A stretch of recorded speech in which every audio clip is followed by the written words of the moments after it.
ivadika penjim-baovao afatanteraka isika ny herinandro teo dia namoaka didim-panjakana nanantona ny fanotofana tany ministeran'ny fanajariana ny tany.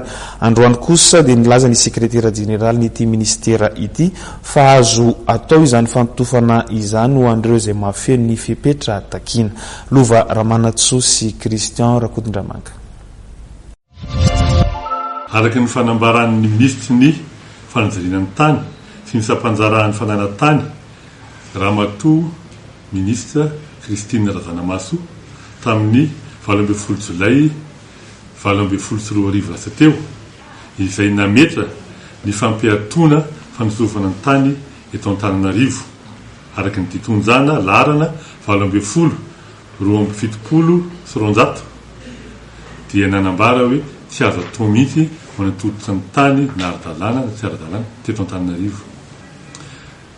Amin'izao fotoan'izao nefany dia tonga ireo olona izay nahazo fahazoan-dalana hanototra ny taniny ka nitonja ny taratasy fanamarinana ara-dalàna dia natao ny fitsirihana tato anivon'ny ministera dia hita fa ara-dalàna taratasin'ireo olona ireo.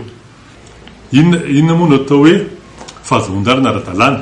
Ny atao hoe fahazoan-dalana ara-dalàna dia nahazo fahazoan-dalana avy any amin'ny commune, nahazo fahazoan-dalana avy any amin'ny apipa, nahazo fahazoan-dalana avy any amin'ny ONE. Dia rehefa ara-dalàna ireo rehetra ireo dia atao averina ny fitsirihana dia omena averina aminazy ny toerana ny fahazoan-dalana hanototra ny taniny.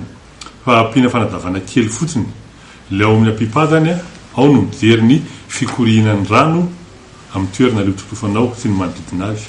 Dia ao amin'ny ONE ijerevana ny fahasimban'ny tontolo iainana ka rehefa ekeny dia mahazo ny fahazoan-dalana koa ianao. Rehefa complet ireo dia averina rehefa averina aminao ny fahazoan-lalana hanototra ny taniny. Eto zao ny misy ny atao hoe société tsara vitana izay manototra ny tany le izy eny Mahatony Ivandy. Io société tsara vitana io zany dia nahazo ny autorisation avy any amin'ny commune izay manoloana antsika eto le izy. Dia nahazo koa izy ny autorisation avy amin'ny apipa izay manoloana antsika eto koa. Fa ao anatin'le hoe autorisation amin'ny apipa izay misy ny jerevana ny fijerevana hoe fikoriana ny rano fanamboarana ny toerana rehetra any amin'ilay totofana ka rehefa ara-dalàna ireo dia eken'ny apipa izy dia azo entina aty amin'ny ministeran'ny fanajariana tany ny taratasinao rehetra. Dia rehefa hita fa ara-dalàna dia averina aminao ny fahazoan-dalana manototra.